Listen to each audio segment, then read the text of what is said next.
ফিনিটো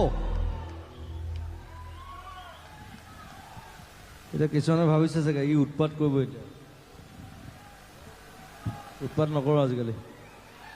আজিকালি কওঁ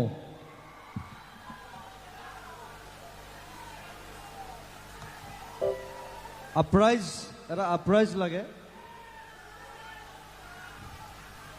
গান গাই থাকিম একো নাই কিন্তু এইটো ডাঙৰ কথা নহয় এটা uprise against wait I am speaking something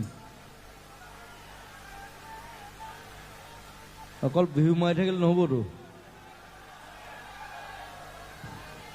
পৰিৱৰ্তন ক'ৰ পৰা আহিব এটা আপ্ৰাইজ লাগে চবে এটা হাত তালি লাগে